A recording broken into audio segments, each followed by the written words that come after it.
todos que nos ubiquemos esta noche en el libro de Eclesiastés. Vamos a leer en el capítulo 1, desde el versículo 1 hasta el versículo 11. Eclesiastés capítulo 1, desde el versículo 1 hasta el versículo 11. Voy a leer despacio, fuerte y claro para todos. Escuchen lo que dice la palabra del Señor. De esta manera comienza este texto. Palabras del predicador, hijo de David, rey en Jerusalén. Vanidad de vanidades, dijo el predicador.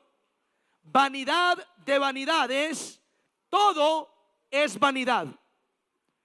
¿Qué provecho tiene el hombre de todo su trabajo con que se afana debajo del sol? Generación va y generación viene, mas la tierra siempre permanece. Sale el sol y se pone el sol, y se apresura a volver al lugar de donde se levanta. El viento tira hacia el sur y rodea al norte. Va girando de continuo, y sus giros vuelve el viento de nuevo a sus giros. Los ríos todos van al mar, y el mar no se llena. Al lugar de donde los ríos vinieron, allí vuelven para correr de nuevo. Todas las cosas son fatigosas, más de lo que el hombre puede expresar. Nunca se sacia el ojo de ver, ni el oído de oír. ¿Qué es lo que fue? Lo mismo que será. ¿Qué es lo que ha sido hecho? Lo mismo que se hará. Y nada hay nuevo debajo del sol. ¿Hay algo de que se pueda decir, he aquí, esto es nuevo? Ya fue en los siglos que nos han precedido. No hay memoria de lo que precedió, ni tampoco de lo que sucederá habrá memoria en los que serán después. Amén. Diga conmigo: Señor Jesucristo, permíteme, Señor, comprender esta palabra, y yo la recibo en mi vida en tu nombre. Amén. Muy bien, damas y caballeros, a través de este pasaje quiero compartir una enseñanza que he llamado Así es la vida. Ese es el mensaje de hoy. Se llama Así es la vida. Mire el que está a su lado, dígale: así es la vida. Así es la vida. O dígale también, vea, como le venía diciendo, así es la vida. Así es la vida, bendito sea el Señor. ¿Sí o no? Para algunos esa frase va acompañada de algo terrible, triste, lamentable. Para otros va acompañada de algo muy agradable, muy placentero, muy satisfactorio. El punto es que así es la vida. ¿Me siguen, sí o no? Así es la vida. Y permítanme comenzar de esta manera. Escuchen esto. Dijo un poeta. No me pregunte el nombre, porque si me pregunta el nombre ya se me tira el mensaje. Se me olvidó el nombre del poeta. Pero dijo un poeta las siguientes palabras: todos necesitamos dos vidas. Escúchelo bien. Todos necesitamos dos vidas. La una para aprender a vivir, y la otra para vivir lo aprendido. Voy a repetir eso. Todos necesitamos dos vidas. La una para aprender a vivir, y la otra para vivir lo aprendido. Ante esa frase, seguramente muchos de los que estamos aquí estaríamos de acuerdo. Sin embargo, con esa frase hay un problema que es obvio. ¿Cuál es el problema, pastor? El problema es que todos aquí solamente tenemos una vida. No es posible tener dos. Esta es la vida que usted y yo tenemos. Y lo que hagamos o no hagamos con ella, esa es la oportunidad que se nos dio. ¿Me siguen, sí o no? Ahora, en el pasaje que leímos, encontramos al rey Salomón. Salomón escribió el libro de Eclesiastés. Y encontramos a este hombre, oiga, hablando acerca de la vida. Es importante dejar claro que en los primeros capítulos de Eclesiastés Salomón está hablando de la vida, pero de la vida sin Dios. ¿Cómo es la vida del ser humano en la tierra, en su diario vivir, en el día a día? Todas las implicaciones que tiene la vida humana sobre el planeta. Así que en los últimos capítulos es que Salomón apenas va a incluir a Dios para dar su gran conclusión de la vida. Ahora, como leímos el capítulo 1, Salomón está presentándonos una mirada de la vida un poco pesimista. Usted vuelve a leer el capítulo 1 y la reflexión, la mirada que Salomón hace de la vida humana sin Dios en la tierra es definitivamente pesimista. Casi que el que está deprimido, el que está triste, si lee el capítulo 1 y se queda solo con el capítulo 1, va y se tira de un puente. Porque esta primera mirada es totalmente pesimista de la vida. Casi que es deprimente y monótona, como la expresa Salomón. Ahora, ¿por qué Salomón incluye en el capítulo 1 solo una mirada de la vida humana sobre la tierra, dejando a Dios afuera?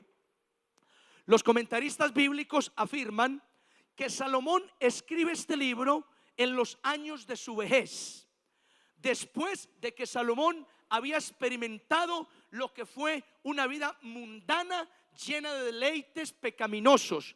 Porque para los que no sabían, recuerden que Salomón se descarrió. Salomón también le dio la espalda a Dios. Salomón también abrazó ídolos. Salomón también conoció todas las expresiones sexuales habidas y por haber. Salomón experimentó el licor, la parranda, el desorden y cualquier otra cosa que se pueda enmarcar dentro de los deleites temporales del pecado. Salomón probó de todo eso. Sin embargo, en sus años de la vejez, pues fueron años más reflexivos y Salomón vuelve al Señor. Eso es lo que tradicionalmente se ha entendido del rey Salomón. Entonces, cuando Salomón escribe el libro de Eclesiastés, Salomón comienza en el capítulo 1 a relatar la propia reflexión que él tiene de la vida humana y de una vida humana sin Dios. Es en el capítulo 10, 11 y 12 que Salomón incluye a Dios para dejar su gran reflexión o gran enseñanza del libro, que la vida no vale la pena sin Dios, que el fin de todo discurso que él compartió es temer a Dios y guardar sus mandamientos. ¿Están conmigo, sí o no? Pero en el primer capítulo, pues Salomón nos presenta ese ciclo de la vida humana. Y Salomón comienza diciendo: vanidad de vanidades, todo es vanidad. Mira el que está a su lado, dígale: todo es vanidad. Ahora, esta palabra vanidad no debe entenderse como pecado. En la iglesia hay mucha gente que entiende la palabra vanidad como pecado, pero Salomón no está diciendo con la palabra vanidad pecado. La palabra vanidad en el texto original que fue escrito en hebreo se dice ebel. Esa es la palabra vanidad. En hebreo se dice ebel y se traduce como suspiro o incluso como respiro. La idea, la explicación que se tiene de ese significado, respiro, es que aunque el respiro es importante, no obstante es pasajero. Y lo que significa esto es que si bien la vida es importante, sigue siendo pasajera. Todo lo que usted haga con su vida es importante. Sin embargo, en términos de todo el universo, no es la gran cosa. Escúchame, le traduzco esto de nuevo. Todo lo que tú hagas con tu vida es muy importante. Sin embargo, en términos del universo, no es la gran cosa. Y mucho de lo que tú haces, otros ya lo hicieron también. Y mucho de lo que algunos van a hacer, en el pasado ya se realizó. Así que aunque nuestra vida es importante, en términos de todo el universo y de la eternidad, no es la gran cosa tampoco. Aunque el suspiro o el respiro es necesario para nuestros pulmones, un respiro es pasajero, es casi insignificante e imperceptible. Es más o menos la explicación de vanidad de vanidades, todo es vanidad. Y ante esa gran expresión, Salomón dice: ¿de qué le sirve al hombre trabajar tanto, hacer tantas cosas en la tierra? si generación va y generación viene y la tierra sigue ahí? El sol sale y se oculta y vuelve a ubicarse en el lugar para volver a salir. El viento sopla por el sur y rodea al norte y gira para volver a soplar. Los ríos van al mar, el mar nunca se llena y aún así vuelven a la fuente y hace todo el recorrido de los ríos de nuevo. Después dice, ¿qué es lo que fue? Lo mismo que será. ¿Qué es lo que ha sido hecho? Lo mismo que se hará. Nada hay nuevo debajo del sol. Alguien podrá decir, ¿hay algo nuevo? No, ya se hizo en los siglos pasados. Y lo que se ha hecho ya se ha olvidado. Y lo que hoy hacemos lo olvidarán los que vienen después. Ahí concluye el texto. Ahora, de esas palabras como tan filosóficas, debemos entender grandes verdades. Grandes verdades que yo quiero compartir contigo esta noche para que seamos edificados por la palabra del Señor. ¿Cuántos dicen amén a eso? Y vamos a verlas de inmediato. Mire, número uno, escúchenlo bien. Este texto que acabamos de leer nos enseña, mírenme acá. Este texto nos enseña que el ser humano, hermanos, es el mismo desde que fue creado sobre la tierra.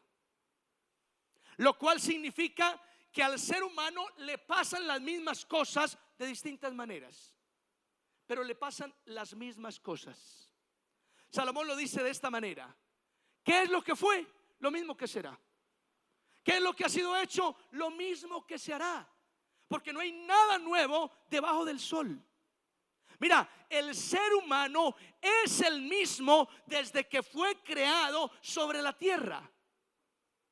Por lo tanto, al ser humano le pasan las mismas cosas de distintas maneras. Y cuando digo distintas maneras, me refiero a distintos lugares, con distintas personas, pero básicamente las mismas cosas. Ahora, si eso es cierto, mi amado, mírame, si eso es cierto, que al ser humano le pasan las mismas cosas de distinta manera porque fue o es el mismo desde que fue creado sobre la tierra, esto significa que de las cosas buenas que tú y yo podemos hacer como seres humanos es atender al consejo. Diga conmigo, atender al consejo. Mira el que está a su lado, dígale, atienda al consejo. Atienda al consejo. Pero ¿cuál consejo, pastor? ¿Cuál consejo? Mire, en primer lugar, atienda al consejo de Dios. Dígale que está a su lado, atienda al consejo de Dios. ¿Cuántos creen que es importante atender al consejo de Dios? Qué respuesta tan obvia, amén. ¿Sí o no? Atienda al consejo de Dios. Ahora, atienda también al consejo de sus padres. Jóvenes, atiendan al consejo de sus padres. En serio que sí. Hay jóvenes que creen que papá y mamá no saben nada. No, señor. Aunque ustedes jóvenes creen que papá y mamá no saben nada, mire, papá y mamá ya pasaron por donde ustedes apenas están pasando. Y sí saben mucho. Saben mucho. Mire, cuando una mamá ve al amiguito de su hija, a la amiguita de su hijo, y a la mamá se le mete una corazonada, póngale la firma. Ahí pasa algo. Es que la mamá ya pasó por ahí y sabe. Usted niña, usted niño, atienda el consejo de su mamá y verá que le va a ir bien. No, pero es que conmigo es diferente. ¿Por qué? Si el ser humano es el mismo desde que fue creado sobre la tierra y le pasan las mismas cosas de distintas maneras. A usted le va a pasar lo mismo con distintas personas en distinto lugar y diferente época, pero le va a pasar lo mismo. Por eso, como a los seres humanos nos pasa lo mismo, debemos atender el consejo. Primeramente el consejo de Dios, el consejo de los padres, también el consejo de gente sabia, espiritual, madura, que me puede orientar en la vida. ¿Cuántos dicen amén a eso? Dice Proverbios, en la multitud de consejeros hay seguridad. Dice el refrán popular, el que oye consejos, ¿qué? ¿No llega viejo? Llega viejo. Pero ¿qué consejo fue el que escucharon ahí pues? El que oye consejos llega viejo. El que no los oye no alcanza a llegar, en el camino se queda. Entonces, mis amados, vea, primera verdad que nos enseña este texto. Venga, si el ser humano es el mismo, le pasan las mismas cosas, venga, atendamos los consejos. Y primeramente el consejo de Dios. Mire, yo les digo de esta manera. Mírenme acá, no me ignoren. Yo les digo de esta forma, escuchen bien. Dios lleva 6,000 años lidiando con el ser humano en la tierra. Escuchen eso. Dios lleva 6,000 años, porque el ser humano lleva 6,000 años en la tierra. Eso es un debate teológico, bíblico y como quiera llamarlo. Pero desde Adán y Eva en el huerto del Edén han corrido 6,000 años hasta hoy, 6 de mayo del 2023. Y esos 6,000 años son todo el periodo que Dios ha tenido que lidiar con el ser humano sobre la tierra.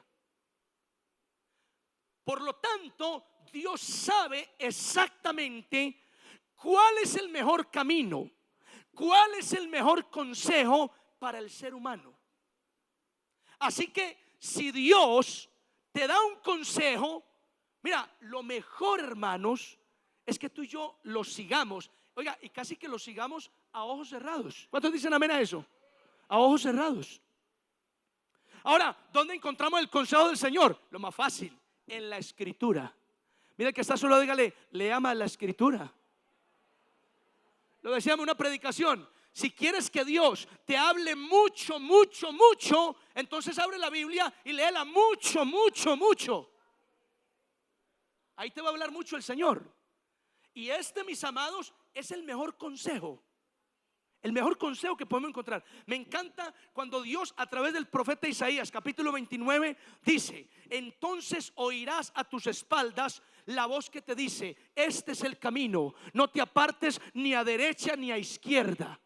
Hablando del consejo de Dios, de la voz de Dios guiándonos, de un consejero sabio que sabe mostrarnos el camino. Por eso, mis amados, ¿verdad? Yo les voy a decir en términos puntuales. Escuchen pues, amarren ahí los cinturones. Si Dios te dice que no te unas en yugo desigual, pues no seamos tercos. ¿Para qué nos vamos a unir en yugo desigual? Si vamos a sufrir. Digan conmigo, ay. Es así. Dios no se equivoca. Si lo dice el Señor, es lo más importante. Ahora, hay analíticos del pasaje, críticos, estudiosos, canzones, molestones, que van a decir: pastor, pero ese pasaje habla de la amistad. Pues peor un noviazgo. Imagínense, si prohíbe que en la amistad no haya yugo desigual, peor en un noviazgo. Si usted quiere justificar que eso está hablando es de amistades con el incrédulo, mucho peor si te mete en un noviazgo donde saliva va y saliva viene. Donde unen sus sentimientos, sus emociones y muchas otras cosas. Peor todavía. Entonces, si Dios nos dice no se unan en yugo desigual, pues no nos unamos en yugo desigual. ¿Por qué, pastor? Porque Dios sabe lo que va a pasar. Es que Él ha lidiado 6,000 años con el ser humano en la tierra. Y Él ya sabe para dónde va todo el que se une en yugo desigual. No falta el que tiene una fe impresionante, que mueve montañas y se atreve a decir: no, pero conmigo es la excepción, pastor. Conmigo es la excepción. Mire, de 100 casos de yugo desigual que yo conozco, solo uno prospera. Donde ella se consigue a un impío, perdóneme, un impío no, ese término es muy despectivo. Vamos a hablar pues a un precreyente. A ver, no vamos a cambiar el término. A un precreyente, que nos lo vamos a ganar. Pero donde una chica de la iglesia se consigue a una persona que no tiene a Cristo y se lo logra ganar. De 100 casos, uno. Y vea, yo lo siento en este momento. Aquí hay personas que se tienen una fe, que están pensando: yo voy a ser ese uno. Yo voy a ser ese uno. Oiga, qué necedad, hermanos. Qué necedad tan terrible. No. Ahora, míreme acá. Si Dios te dice que la amistad con el mundo es mala y te constituye enemigo de Dios, no seamos tercos. Hagamos caso al Señor.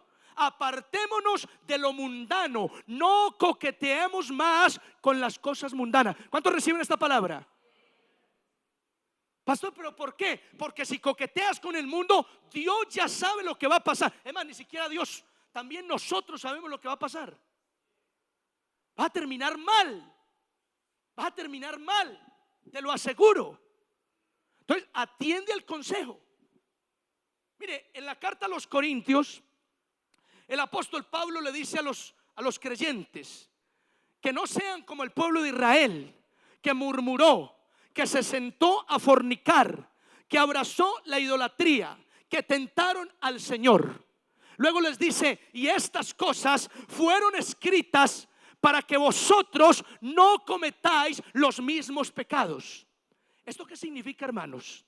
Mire, esto significa que uno sí aprende por cabeza ajena. Mire, hay gente que dice popularmente: no, pastor, es que vea, eso es bobada que mi mamá me insista.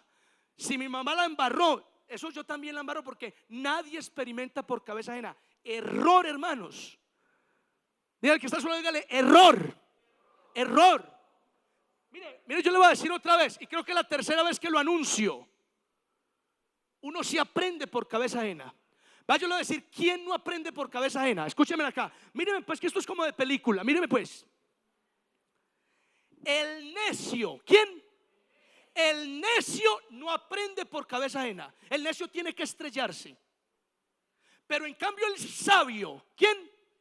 El sabio sí aprende por cabeza ajena. El sabio sí ve espejos y dice: yo por ahí no me meto. El sabio lee la escritura y dice: yo esto no lo repito, yo a esto le hago caso. El sabio. Entonces, ese cuentico de que uno tiene que estrellarse para poder experimentar por cabeza propia es falso. Pues para eso fue escrita la Biblia, para que usted y yo no nos equivoquemos como nuestros antepasados la embarraron. ¿Me siguen, sí o no? Entonces, aunque el ser humano es el mismo desde que fue creado sobre la tierra y le pasan las mismas cosas, como dice Salomón, ¿qué es lo que fue? Lo mismo que será. ¿Y qué es lo que ha sido hecho? Lo mismo que se hará. No hay nada nuevo sobre la tierra. Aunque eso es cierto, mi amado, nos conviene escuchar el consejo del Señor. ¿Cuántos dicen amén a eso? Escuchemos el consejo del Señor, atendámoslo. Es que el Señor tiene la razón. El Señor no se equivoca. El Señor no se equivoca. Somos nosotros los que nos equivocamos y somos tercos y oiga, yo a veces me pregunto: pero ¿en qué piensa una persona que se descarría? Y ojo, yo no estoy exento de descarriarme, pero yo aún así sigo pensando: pero ¿en qué piensa una persona que se descarría? ¿Cómo piensa una persona que se aparta del Señor prosperar en la vida y surgir? Y yo conozco gente que conoce el evangelio y después renuncia a Cristo y siguen trabajando y emprendiendo. Y yo digo: pero ¿qué piensa esa persona? Que le va a ir bien y que todo va a salir chévere, dándole la espalda al Señor. Salmo 73. Tú destruirás a todo aquel que de ti se aparta. Los que se alejan de ti perecerán. A mí me cuesta un poco creer en ese pasaje, porque me parece que es muy drástico. Pero si la Biblia lo dice, así es. Tú destruirás a todo aquel que de ti se aparta. Los que se alejan de ti perecerán. Hay gente que mientras escucha lo que estoy diciendo pensará: el pastor nos está amenazando. Tienen toda la razón. A mí me gusta amenazar. Me gusta amenazar porque, bueno, que sigamos al Señor por amor. Pero si el miedo ayuda un poquito, gloria al Señor. No, sigamos al Señor por amor.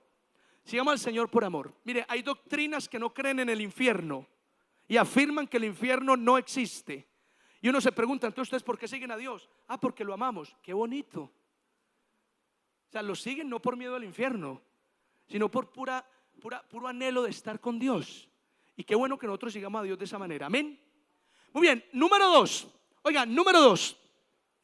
Este pasaje nos enseña que la vida humana es un círculo de situaciones. ¿Es un qué? Un círculo de situaciones. ¿Cómo lo menciona Salomón? Escúchenlo bien. Salomón dice: generación va, generación viene. el sol sale y se oculta y se vuelve a poner en su lugar para volver a salir. El viento sopla del sur y rodea al norte y gira soplando. Los ríos van al mar y el mar no se llena y vuelven a la fuente de donde el río hace su recorrido para volver nuevamente.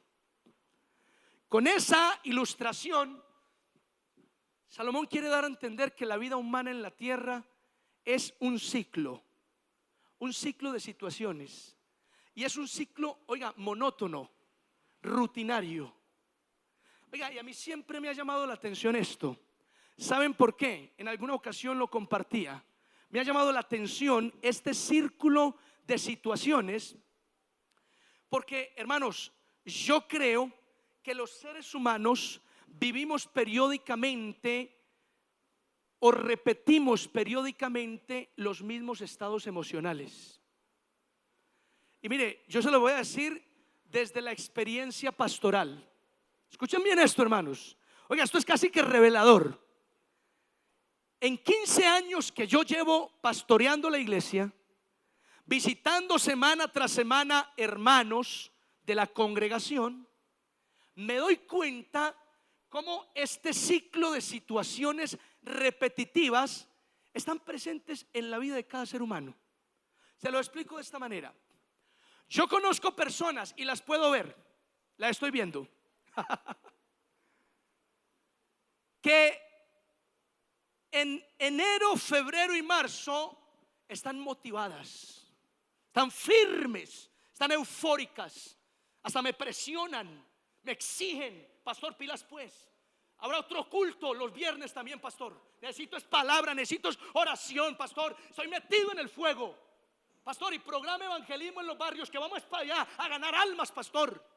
Fuego, pastor, fuego. Y gloria al Señor. Yo no quiero desanimarlo, pero yo esos toros me los conozco, ¿sí o no?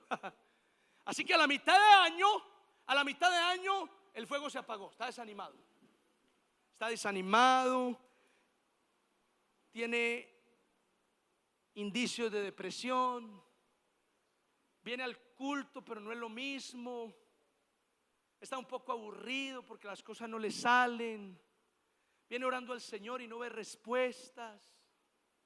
Y ahí está. A final de año está totalmente indiferente. Ya ni saluda al pastor ni a ningún hermano en la calle. Se esconde o voltea la cara para otro lado. Se ausentó de la iglesia, no lo volvimos a ver en los servicios. Incluso está haciendo cosas mundanas.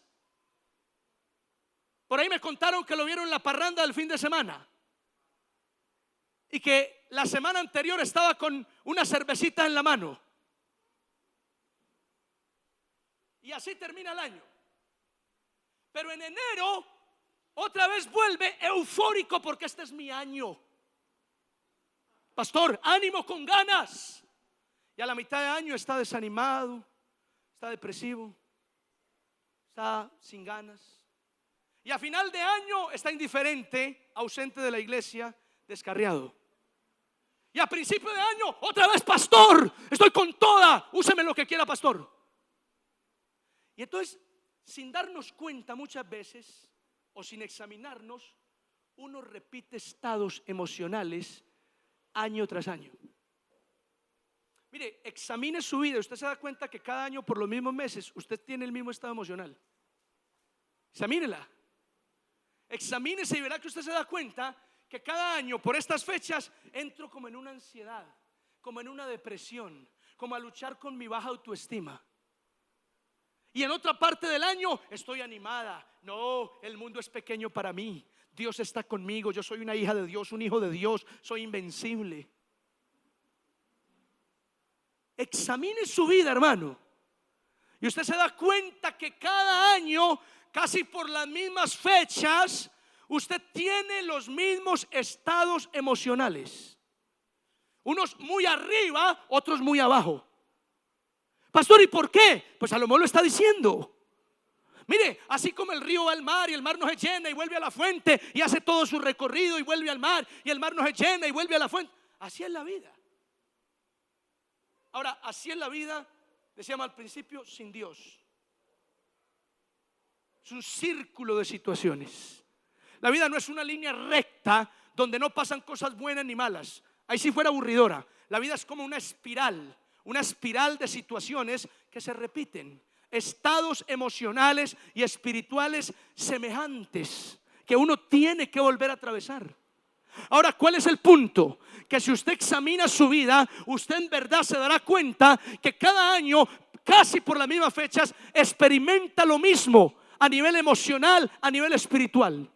Y pastor, ¿qué hay que hacer con eso? Pues mi amado, lo que usted tiene que hacer con eso es romper ese ciclo. ¿Cuántos dicen amén a eso? Es romper ese círculo de situaciones que se repiten. Si no, usted se va a quedar atrapado en ese circuito.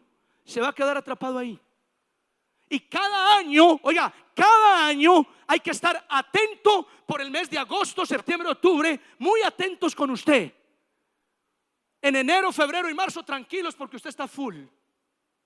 En junio, julio y agosto estar pendientes, ni muy allá ni muy acá, porque no sabemos qué decisión tome. Y es así.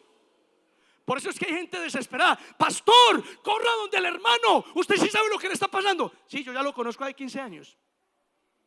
Ya sé lo que le está pasando. Lo mismo que le pasó el otro año por estas mismas fechas. Y yo ya le dije eso y le dije que rompa el ciclo, pero no le para bolas a eso. Es así. Hermanos, pastor, pilas con el hermano tal, porque está en un desánimo. Hermano, claro que sí, gracias por llamarme. Está en el desánimo de cada año. Está en el mismo desánimo de cada año. Entonces vamos a orar por él. Y a ver, 6 de mayo, 15 de junio. Esperemos hasta el 15 de junio que va a cambiar. Dele hasta el 15 de junio, que el 15 de junio lo vemos aquí con otra actitud. Claro, hay excepciones a la regla. Esto por supuesto no es al pie de la letra como se está diciendo. Pero hermanos, es real esto que les digo. Es real. Insisto con lo que hoy estoy compartiendo. Examine su vida. De verdad, examínela. Y usted se dará cuenta que cada año está repitiendo muchos de los estados emocionales de años atrás. Y ese ciclo hay que romperlo. Amén. ¿Cuántos dicen amén? Hay que romperlo, porque si no usted se queda atrapado ahí y su vida se le vuelve una monotonía y una rutina definitivamente aburridora. Otra versión traduce vanidad de vanidades, todo es vanidad. Lo traduce como la vida no tiene sentido. Pero hablando de la vida sin Dios, acuérdense que Salomón está hablando en el capítulo 1 de una vida sin Dios. No tiene sentido, porque la vida sin Dios definitivamente cae en una rutina de estados, en un ciclo de situaciones que finalmente terminas deprimiendo a las personas, aburriendo a las personas. Pastor, ¿y por qué Dios creó la vida así? Bueno, exactamente, Dios no creó la vida así. Esa es toda la consecuencia del pecado de Adán y Eva, que el mundo, la humanidad, el ser humano quedó en ese circuito. Por eso usted y yo tenemos que romper eso, y eso es posible a través de Cristo. ¿Cuántos dicen amén a eso? Mire, dice la palabra: de modo que si alguno está en Cristo, nueva criatura es. Las cosas viejas pasaron, he aquí todas son hechas nuevas. ¿Saben cuáles cosas viejas son las que pasaron? Ese círculo de situaciones. Cuando usted está en Cristo y usted entiende esto, usted rompe con ese ciclo. Con ese ciclo de situaciones que lo deprimen, que le bajan la autoestima, que lo mantienen en el piso, que lo mantienen derrotado. Usted rompe con ese ciclo. Cuando usted está en Cristo, estas son las cosas viejas que quedan atrás. Antes de Cristo, usted vivía cada año por una montaña rusa emocional. Arriba, abajo, derrotado, en victoria, feliz, triste, deprimido, ansioso. Pero cuando usted está en Cristo y entiende, rompe ese ciclo, eso ya no va a ser su vida. Amén. Y no estoy diciendo que no vendrán dificultades y crisis, vendrán. Pero en Cristo usted ya sabe cómo enfrentar tales situaciones. ¿Cuántos reciben esta palabra hoy? Es así, mis amados. En Cristo tenemos que romper ese ciclo. Y vea, yo les cuento algo. Una hermana me preguntó en alguna ocasión, yo nunca olvido esto. Una hermana me preguntó en una ocasión: pastor, venga, uno siempre lo ve a usted de buena actitud, de buen ánimo, con una sonrisa, con una motivación para uno.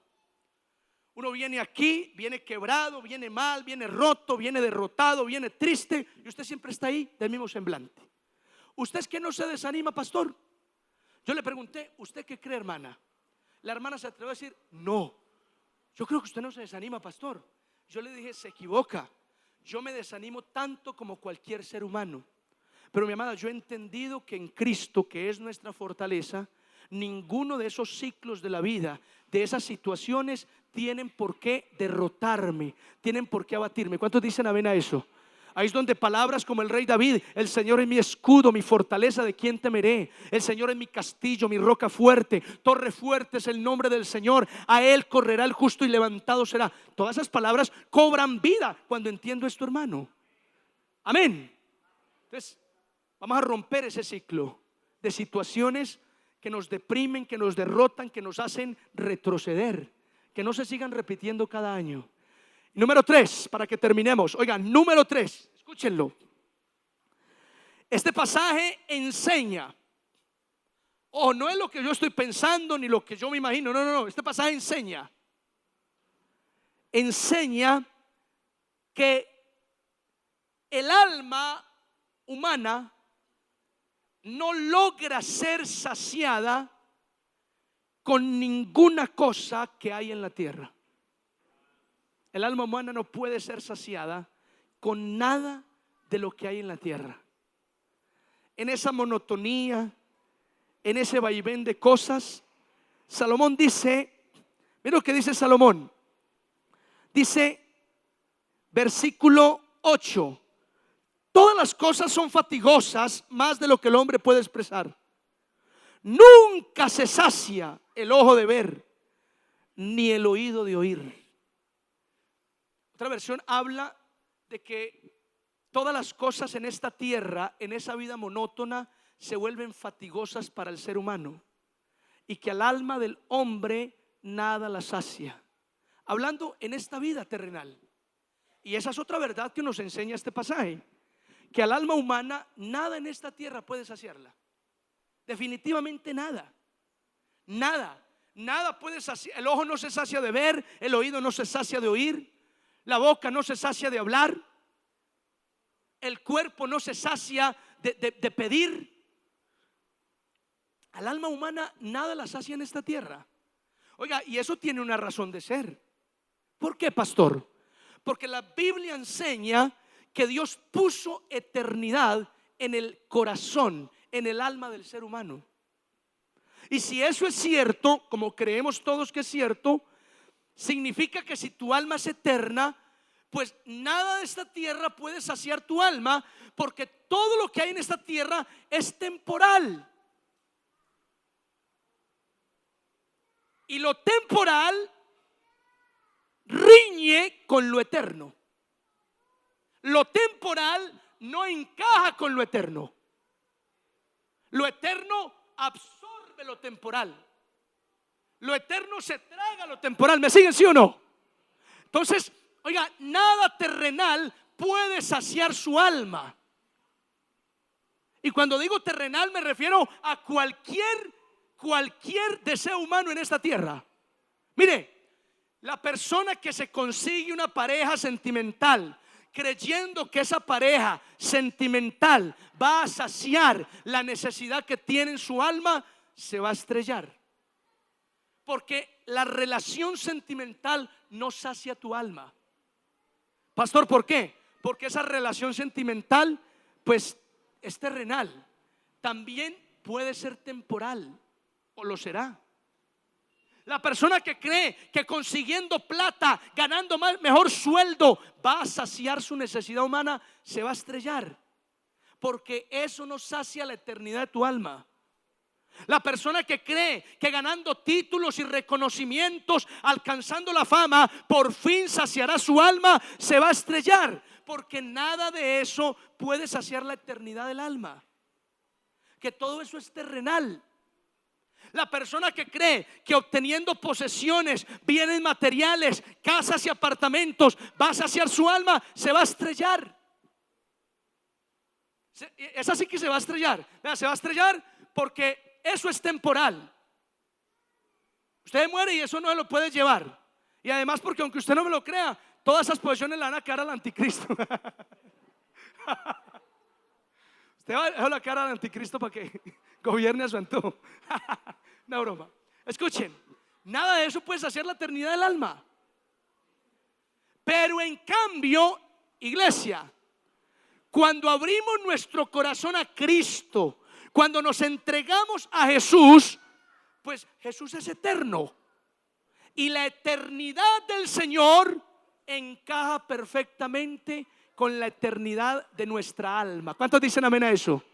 Por eso es que una persona cuando recibe a Cristo en su vida, mire, no importa si está endeudado, si tiene problemas, si no tiene casa, si hay una dificultad, aún así la persona se siente tranquila, se siente plena, se siente gozosa, se siente realizada, se siente completa. ¿Por qué? Porque la eternidad del Señor llenó la eternidad de su alma. Oiga, qué bendición, ¿sí o no? Lo demás, lo externo, no tengo casa, hay que pagar servicios, no tengo un buen empleo, eso es pasajero. Eso es pasajero, hermanos. Entonces, nada, de acuerdo con Salomón, una vida sin Cristo, mire, esa alma no podrá ser saciada con nada en la tierra. Solamente la podrá saciar el Señor. ¿Cuántos dicen amén a esto? Solamente podrá saciarla el Señor. Y aquí es donde cada mensaje, hermanos, nos debe llevar al mismo lugar. Escuchen, cada predicación que se comparta en una iglesia siempre terminará llevándonos al mismo lugar. Me refiero, en otras palabras, cada mensaje concluirá haciéndonos entender que lo único que necesitamos en la vida es a Cristo Jesús. ¿Cuántos dicen amén a eso? Mire, Cristo Jesús es lo que necesitamos en nuestra vida. Pero yo quisiera decirte hoy, asegúrate de estar en Cristo. Porque hay gente en la iglesia que está convencida de que está en Cristo. Y yo les voy a decir una cosa, pero seriamente. Pero mire cómo les lo voy a decir, seriamente. Hay gente aquí esta noche que no está en Cristo. Está en la iglesia, pero no está en Cristo. Está en la iglesia. Y el problema de estar en la iglesia es que los que están en la iglesia se condenan, porque la iglesia no salva a nadie. Pero los que están en Cristo se salvan, porque no hay condenación para los que están en Cristo. Entonces usted tiene que asegurarse no solo de estar en la iglesia, porque la iglesia es importante para alimentarnos espiritualmente. Usted tiene que asegurarse de estar realmente en Cristo. Porque cuando usted está en Cristo, hermanos, su vida va a salir de esta monotonía, de esta depresión, de esta situación tan lamentable que nos muestra Salomón de la vida humana, de una vida humana sin Dios, cuando usted y yo estamos en Cristo. Amén. Voy a terminar con esto. Me encantó escucharlo. Voy a terminar así. Escuchen. Un hombre estaba en su casa una tarde, contemplando todo lo que había obtenido, todo lo que había conseguido. De pronto tocaron a la puerta. Cuando el hombre abre la puerta, encuentra a un muchacho que trae una especie de regalo cubierto. El muchacho le dice a aquel hombre: Señor, yo vengo de las filas del ejército donde estaba su hijo batallando conmigo. La noticia que le traigo es lamentable. Su hijo falleció en combate.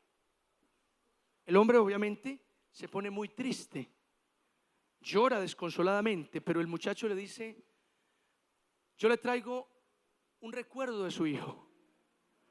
En los ratos libres a mí me gustaba pintar, era mi pasatiempo. Y en alguna ocasión, mientras compartía con su hijo, yo pude hacer este retrato de su muchacho. Y yo quise, en condolencias con lo que ha pasado, traerle este retrato a usted. El papá ve el retrato de su muchacho y pues sigue llorando desconsoladamente y agarra el cuadro con una fuerza impresionante. agradecido con ese amigo de su hijo por haberle traído ese gesto. Así que el padre, desconsolado por la muerte de su hijo, busca dónde poner el cuadro para seguir recordando a su muchacho y ubica en la sala de la casa el cuadro, el retrato de su hijo, para al menos consolarse recordándolo día tras día. Cada mañana lo ve y sigue llorando. Con el tiempo el señor falleció y todo lo que tenía se ordenó para una subasta. El día de la subasta, el que presidía ese evento comenzó a dar unas indicaciones. Le dijo a todos los ricos del sector que estaban allí dispuestos a comprar los objetos más valiosos de aquel hombre.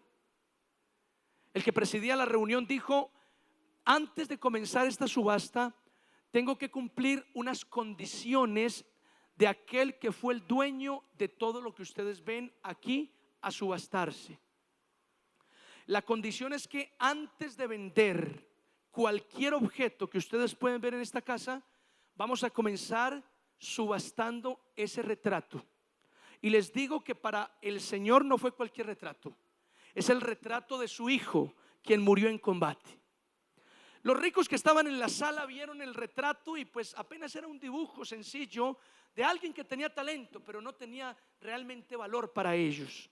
Así que algunos chiflaban en la reunión y algunos decían: pasemos rápido esta parte y comencemos a subastar los objetos de valor, que son los que más nos importan.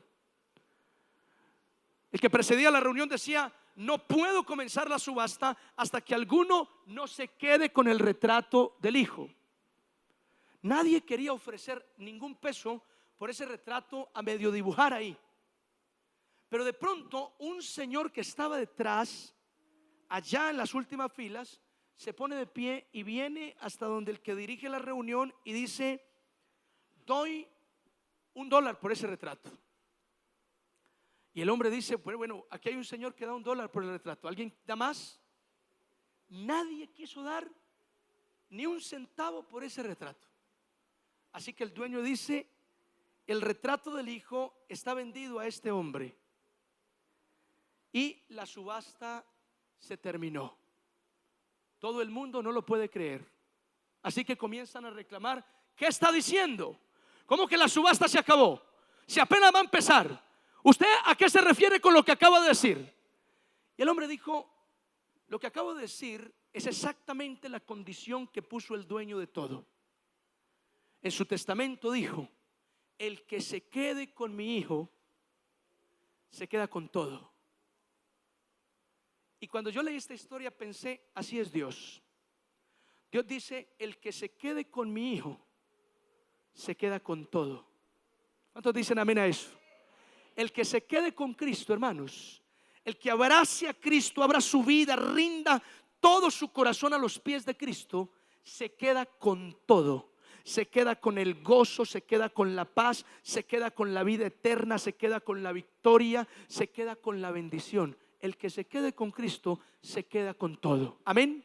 Si tú no le entregas, no le rindes día tras día tu vida a Cristo, si por alguna razón te llegaras a apartar de Cristo, créeme, mi hermano, que tu vida será triste y lamentable, como la expresa Salomón en el capítulo 1 de Eclesiastés. Es más, mira, yo te voy a decir una cosa: todo creyente que se descarría vuelve a esta vida que Salomón relata en el capítulo 1. Vuelve a una vida monótona, a un ciclo de situaciones emocionales que deprimen, que arruinan, que traen dolor.